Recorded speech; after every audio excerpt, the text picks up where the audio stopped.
And a very good evening to you. My name is Daniel Wahome, and this is a special coverage as we build up to the African Nations Championship. It's known as CHAN 2024, and it is jointly hosted by Kenya, Tanzania, and Uganda.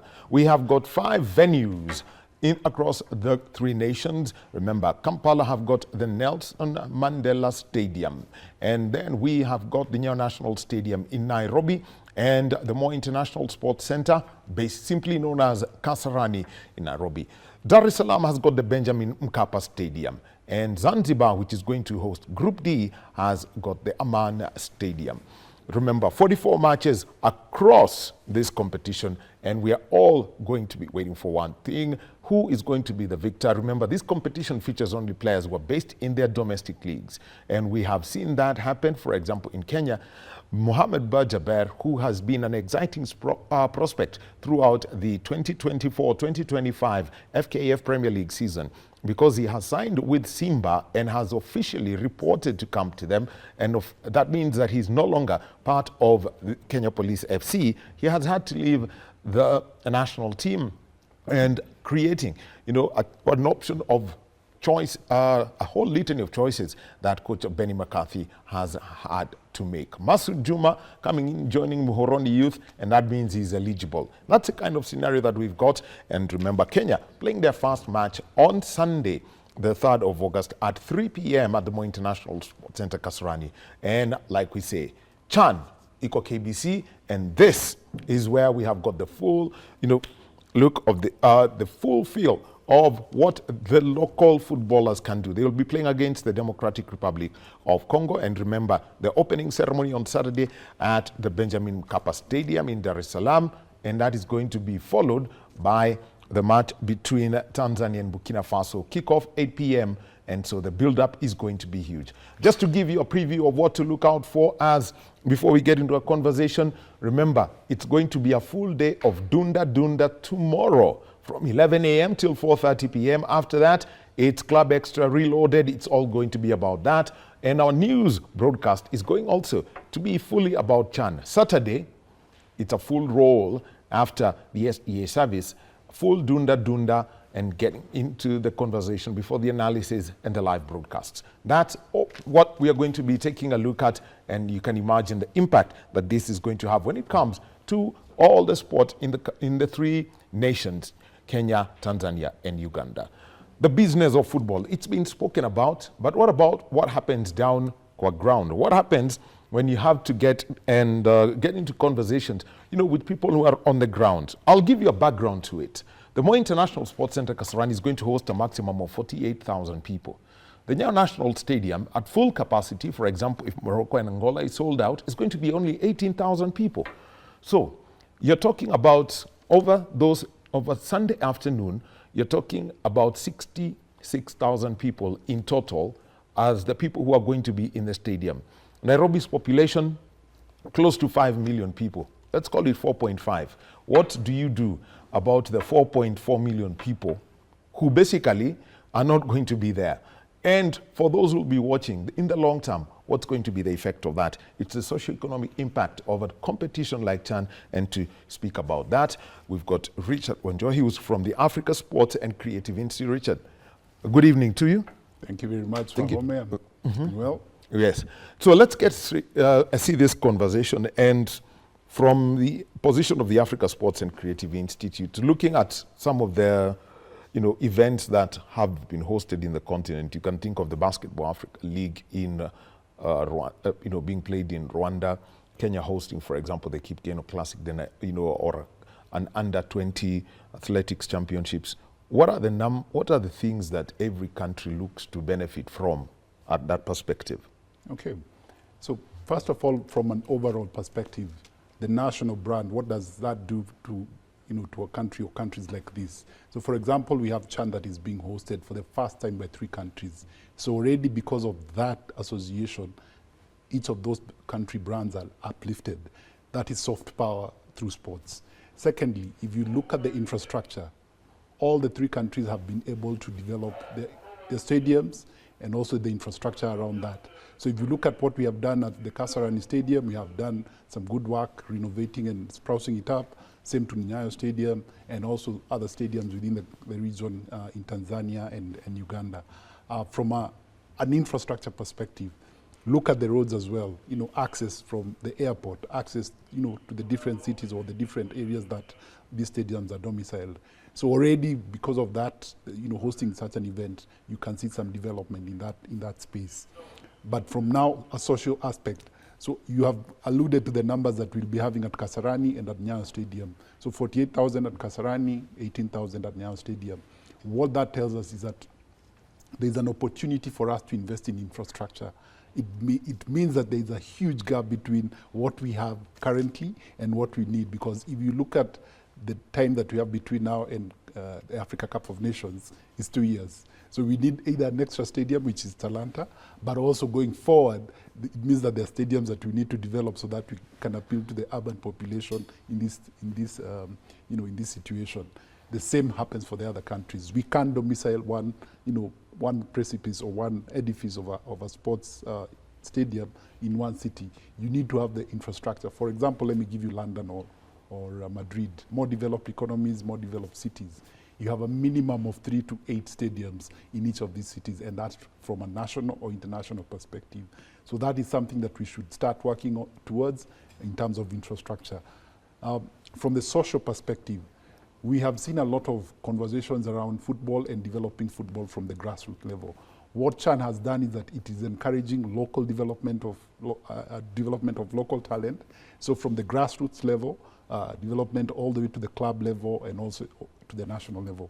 So we have seen a lot of soccer or football academies sprout around the infrastructure, around the sports system, especially for Nairobi or more urbanized areas, Mombasa, Nyeri, and Nakuru. What that tells us is that you need to have a systematic way of developing that pool of talent. So if you develop that from under 9, under 13, under 15, we'll have a proper pipeline of talent all the way to the club levels and all the way to the national or even international space. So that means that, given the opportunity that we'll be hosting this tournament now, we can develop that talent as we go forward. Mm-hmm. Well, that's one aspect of it. And let's look at, for example, the nature of international tournament is that, like was mentioned by the chair of the local organizing committee, Nicholas Musonye, when he was speaking and making clear whatever is that about what's around, what you'll see is, one, the events are fully restricted once you get inside the stadium. No vending, you can take in food. It's all about the brands that are out there. But there's this huge number of people. Because, for example, KBC will be working together with Huduma centers, such that if you're not able to get to the stadium, or if you're in transit and you need to watch a game, you can get to watch a game at a Huduma center. How then do you reach out to these people who want to have enjoy football around what in Kenya we call a sherehe area? It's a fun park. People are there, and all they want to do is the mix of entertainment, which is the creatives, and then watch the game. Yes. Remember, we exist in an ecosystem where if we are not able to go for the live game, you can watch it on TV. And I think that is something that we need to appreciate from a local perspective, that we need to develop our local media houses, and thank you to KBC for deciding to screen this game. We have Tanzania that is working with Azam TV and screening such games. So what again that does to a social or from a social or economic impact level is that you build capacity as a media house or the media houses, then also the entertainment sports, because if you look at the current situation in football, all the European leagues are on their summer break. So that gives the opportunity for local football and continental football to be appreciated first by the local population, but also from a continental perspective. WAFCON just ended the other day, so if we have a feeder program of continuous football action, that gives us a great opportunity to appeal to the wider masses and also to give appreciation to the local talent that we have. Mm-hmm. Well, so now around the fun parks, the way you would want to position all of these things to make sure that there is fun. So it doesn't look like, this is old school language, mobile cinema where it's watoto kaeni chini and everyone watches, you watch the movie and then later. But how do you create that space? If you, for example, you want to have people watch football at Uhuru Park, one of the green spaces that we have in Nairobi, how do we then activate this? Such that now, that's where the real local economy will benefit, outside of the stadium. Yes. So this is where now the media houses have to work with different brands that are sponsoring the tournament, or also can look at opportunities of working with the brand that is Chan. So if I give an example of the World Cup, Coca-Cola is able to own part of the rights of bringing the trophy over to a country or doing the trophy tour, but also they usually have fun packs around the period that we have the World Cup tournament for that month. So brands that are associating with Chan for the current moment, they can create fun experiences, they can create fun packs, and those opportunities are there because you can look at the different establishments that we have within the localities. People are looking out for some differentiation in the way they consume football or they consume sports and entertainment. So if you're able to package it in such a way that they'll be able to consume that from your entertainment spot or from the fun pack, then I can tell you for sure the audiences are there. We just noticed the first game that is happening on Sunday sold out. I was going to purchase my ticket, I think 2 days ago, I found that they're sold out. That tells you there's an appetite for these games, first from a live perspective, but also from people who are curious and they're like, what is this Chan? Because I've been having to explain to quite a good number of people, Chan is different from AFCON, and this is also an opportunity for us to understand football better from a CAF perspective or also from a local perspective.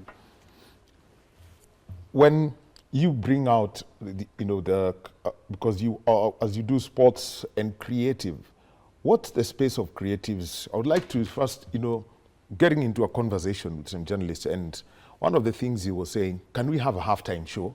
It's not something that easily fits into the way the European, African, Asian style of doing things. But where do we bring entertainers within this entire ecosystem? So remember, for example, such a live game starts almost 2 hours before. So audiences or crowds are asked to be at the stadium. If the game is starting at 4, maybe by 2 p.m. You have a whole lead time of 2 hours that the kickoff is supposed to happen. How do you keep this audience engaged? Either some fun activities from a raffle perspective, competitions, live performances from artists. I think that is something that we need to put into consideration as we get into this space, because it's something that we have not traditionally done, but we can always mimic or improve on what other sports events have done. Recently, we were able to see what happened with the European Women's Cup when they won. England were doing the roadshow, and guess who they got for welcoming party? Burna Boy. And that is an appreciation of the entertainment or the creatives in that space. So what does that tell us? Is that there is always a connect between creatives, music, and entertainment and sports. So that way we can find a way of packaging it and breaking this into different segments. So we can have the before game, during game, halftime show or thereabouts, and also post the game, because a lot of time you'll find that because of the game action you'll have hyped up or some energy, testosterone building up. So the audience will not want to leave the stadium immediately. So if you are able to have some form of entertainment, maybe for an hour or two, then you can keep that crowd engaged, and that gives you opportunity to be able to relate with them as a brand. And I can also tell you this, the official Chan anthem is out. Sauti Sol member is one of the, as former Sauti Sol member is one of the people who performed this. Richard, a guess of who that Sauti Sol member is? It's either Savara or Bien. You got it right. It's Savara. Savara, Fina, and Elijah Kitaka, they've released the song known as Pamoja. So you'll soon be getting to listen to it. And if you listen to our KBC radio stations, KBC English Service, Radio Taifa, Ngemi, Shoro, Kitwek, Mayenga, Minto, Mwago, Pwani FM, from tomorrow, they will be blasting this song out for you. It is the official Chan song. It's known as Pamoja, Savara, Fina, Elijah, Kitaka. And so there is this whole thing that comes around the creatives. And let's look throughout, because this is another space, that creates a lot of entertainment, and at times people ask questions. The 2010 World Cup, the controversial story of Shakira and Waka Waka, but over the years, you find Alexandra Pires and Wyclef Jean involved in 2014, 2018. There was Will Smith was there, and then we see it change over the years. How do you then position some of these big artists such that whatever they release then is fully relatable with the crowd, and this drives a story around whatever is happening? Yeah. Remember, sports is always sort of, as I said, it's a connection between creatives, entertainment, and that intersection of, providing something that the crowds or the audiences can appeal to, or can appeal to the audiences. So, for example, there's a lot of storytelling that needs to happen. Chan needs to communicate, or CAF needs to communicate. What is Chan? What is this you're talking about, Pamoja? If you're doing it as 1, 2, 3 countries, are we bringing our spirit together and, that Pamoja conversation? Also for local talent, are we able to develop our own stars to promote them from a local perspective to a global perspective? Remember, some of these artists have been are established brands. So, for example, Savara is a known name within the Sauti Sol collective, and he's also branching out to, into his solo career.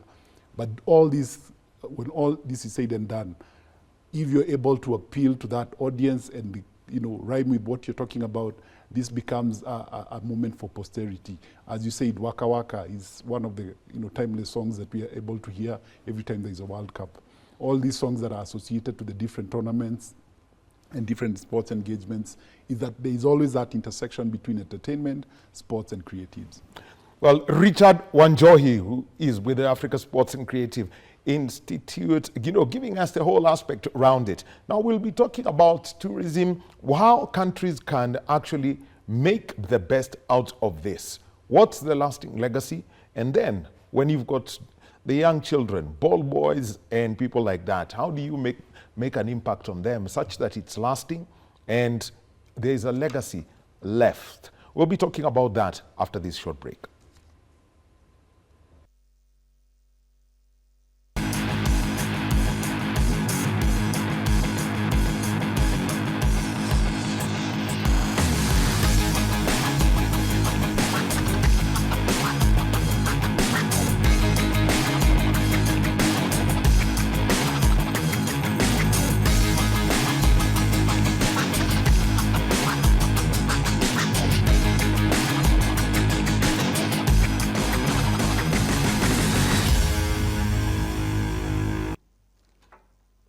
And welcome back, and it's a conversation about the socio-economic impact of Chan.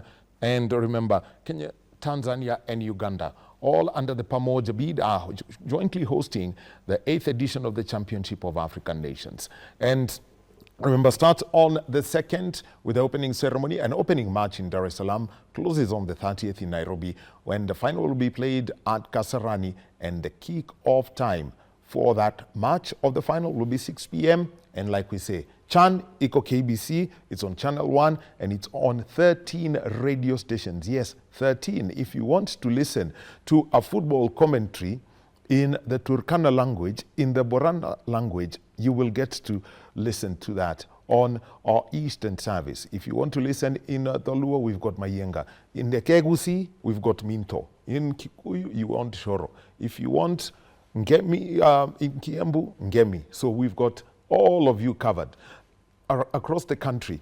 And that's why we're saying Chan Iko KBC, 44 matches at your disposal on your True Sports partner. A conversation about the socio-economic impact of Chan and any sports event. And we're with Richard Wanjohi, who's from the Africa Sports and Creative Institute. Now, Richard, let's take a look at legacy programs that always come through. When South Africa hosted the 2010 World Cup, one of the things that Sepp Blatter did and made him, really loved by the African FA presidents is that he decided that there is a lot of equipment, a lot of, say, buses or for example, buses. Let's start just with that. The number of buses that were in South Africa and all that. Every country was to find a way of getting that. And then there is that is where the goal project also came into place, such that there could be an impact. Any FA could help grow football as a legacy program for Africa. But looking at a tournament like this, what are the things that you'd be looking at such that there's an impact in society? We've seen previous events come through, the African Games, the Senior Athletics Championships, under 18s, under 20 World Championships. But everyone's asking, what's the legacy story? What is the social impact you want them to have? And something that remains for the country that hosts this event. Okay, so thanks for that question. For me, for a start, the infrastructure. We have already seen the sprouting up of the stadia, so already there's an investment around that has happened, that has not done, or we have not had in the last almost 20 plus years. So actually, the last proper new stadium built was 38 years ago. 38 years ago, yes, but we have had renovations, piecemeal renovations for this stadium, but this is a full, renovation and sprouting up and refurbishment of the infrastructure. Secondly, if we are able to connect the grassroots with the local leagues, so if we are able to work with academies that are able to churn this talent to the local leagues and then international or regional and continental leagues, that's one of the legacy projects that we can have. First of all, as a country, but also as a region, because if you see the pipeline, we have not been able to develop that pipeline from the word go. So a lot of these ball boys that you'll have, in the stadium, they're coming from these academies. They look at these stars and they sort of aspire to be.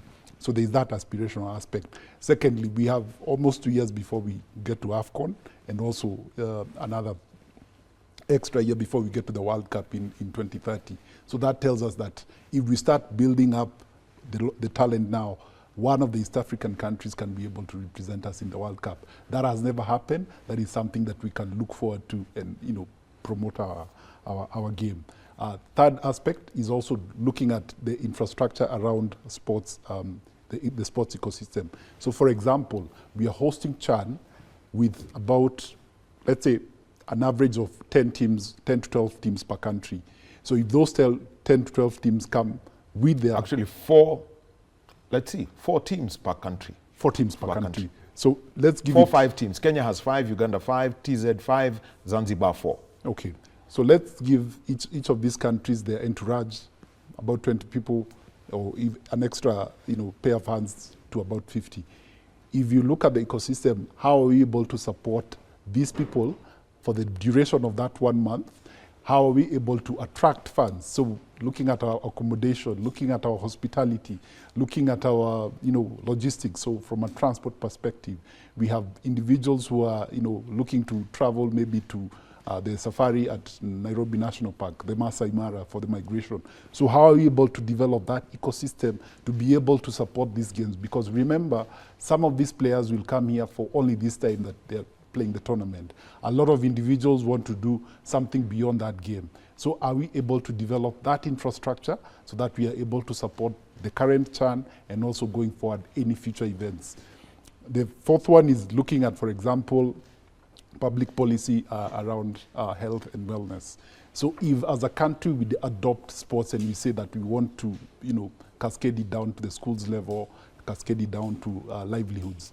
If you look at a country like Morocco, the national government took it upon itself to adopt sport towards social impact. So the government is very deliberate about investing in infrastructure. They have enough stadiums that they're building or they have built. They have enough academies that they're already building. They have enough pathways or opportunities for people who want to build sports career. One of the things that I've noticed with our education system as Kenya, CBC, is that we have a track that is we're calling sports science. So this is an opportunity that we can tag these individuals or people who are aspiring to be in sports to adapt that and look at a career in sports. Because you've mentioned that, and this is around what people are doing. We have seen volunteers, one, in safety and security. Some call them stewards, others call them bouncers. It depends, but the proper family term is a steward. So look at the skill levels that are being demanded. You need multilingual people when it comes to this. It is something that, some may take for granted, but I just took a look at the press conference schedule and the languages. For example, if you're going to have Morocco, you're going to have Arabic, you're going to have English, you're going to have French, you're going to have Swahili. And because Angola are also in this group, there's Portuguese. What are we doing as a country to make sure that we have got this skill set? We don't have to bring it. We don't have to, say, borrow it whenever we have got this, big events happening. Yes. And that's, again, as you say, one of the legacy projects that we can look at. Our education system is already encouraging learning a second or third language. So first of all, there was the local languages. So for example, Swahili is one of the languages that is recommended, but kids or children in schools are also being encouraged to pick up French, Portuguese, German, and that now becomes an opportunity for our own to start developing that talent. So that means that, we see different opportunities for translators, for people who are going to be in the media space, for media liaisons, for those who are going to be stewards within the stadiums, because remember, you're not managing a crowd by the brute force. It's how you speak to them, how you engage them, because this is a game that is going to be consumed not just from a local perspective, but from a continental perspective. So you'll have fans from Morocco, you'll have fans from South Africa, you'll have fans from West Africa, Francophone countries. So we have to be accommodative of these cultures and be able to provide the best and make it look forward to the Africa Cup of Nations coming in 2027. Handling, passing this knowledge especially, let's talk about the FKF Premier League, the FKF Women's Premier League, and the National Super Leagues for men and women. Where do we transfer this knowledge such that that would be where the real impact of hosting this tournament? You know how to do crowd control, you know how to do ticketing, you know how to do communications, match day execution, broadcast, and all of that. How do we then pass it on? Or because people are saying, or are we looking at it culturally from a perspective in Mboka? Alafu turudi wera. So it's an interesting conversation. I remember I was listening to one of the radio stations where they were saying that, some of the things that are not going to be encouraged within the stadium are vuvuzelas, drums, some of our local, instruments that we usually go to for live matches. But that is also reminding us that we are not existing as a vacuum in this space. We have to adapt the culture of global sports events, and we have to match up with the best. So if we are going to talk about, learning how to adopt this for our local leagues, we have sunk to our lowest as a local league or as the local football scene. This is the time that we start building up to a more global or a more regional or continental game. So our local leagues need to take notes. Our local football leaders need to learn from our respective regional bodies. So CAF has been very gracious to us and very patient. Initially, we were supposed to host this tournament in February. They've given us a leeway of preparing ourselves 6 months. So first from presenting the stadiums that we have, but also for skilling the people that are going to be participating. Remember, as I said, a lot of this is not going to be brute force or the traditional way of people coming on the match day to purchase tickets. If you've not purchased a ticket a week or 10 days before, that is old school.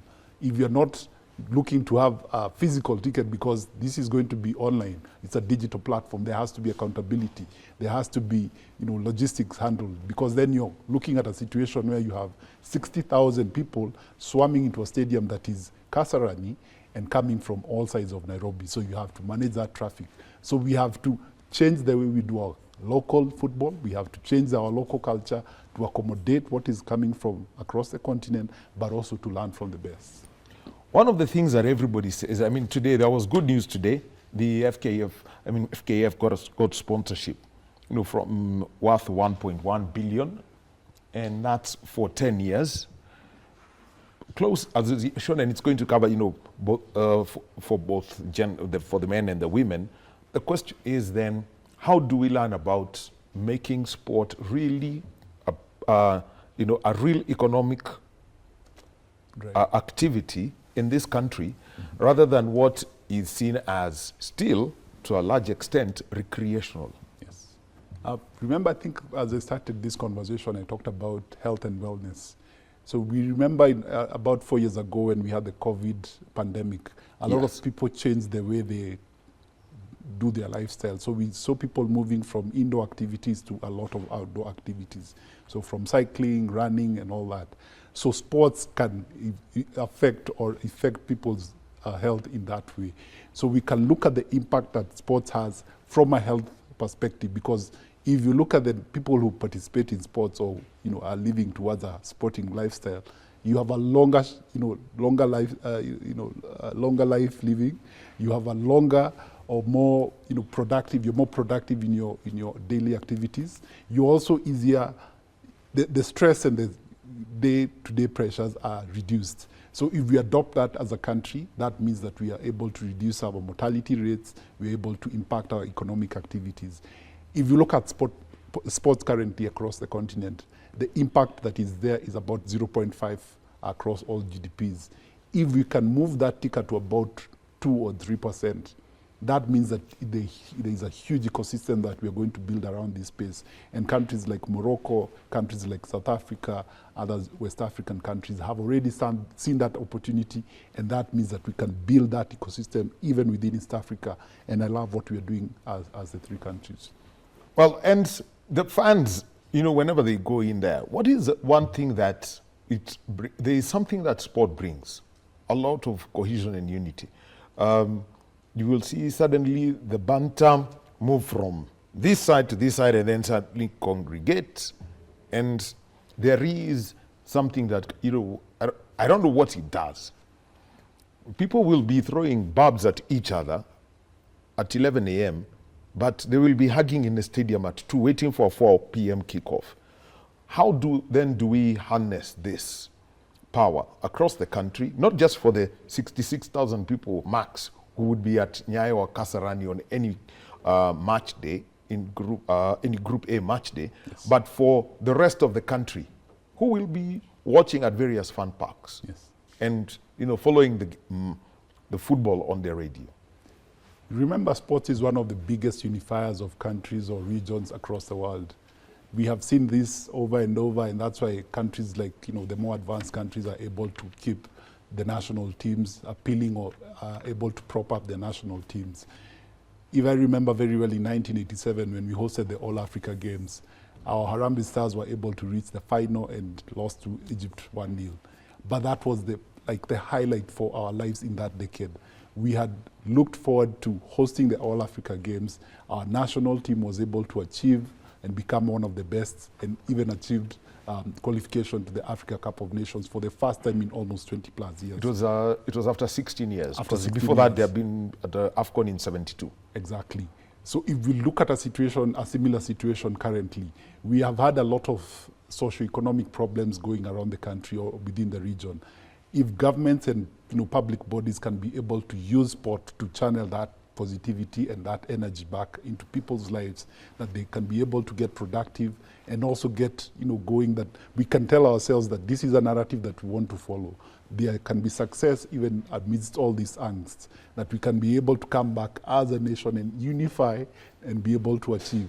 Who knows, Harambee Stars can win this CHAN tournament, and we look forward to hosting the Africa Cup of Nations and even playing in the final as well. So we never rule that out, and it's also a possibility of what the national spirit can do around sport.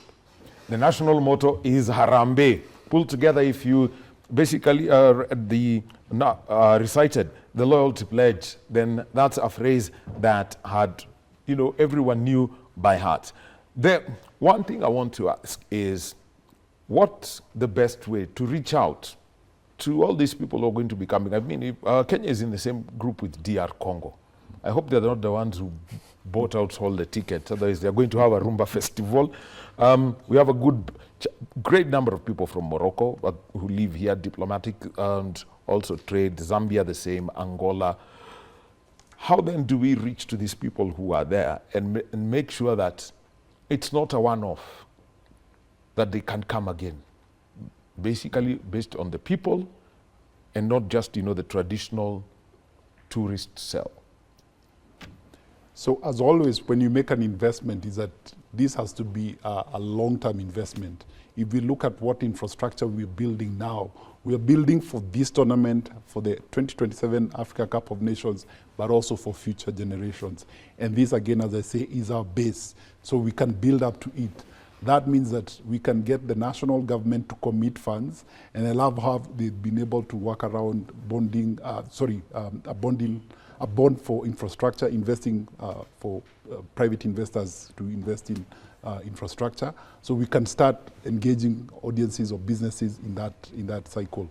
We can also look at national policy that develops sports all the way from grassroots to the national level, so that we are able to domicile our sports within a framework that is going to help us in the next 5, 10, 15 years.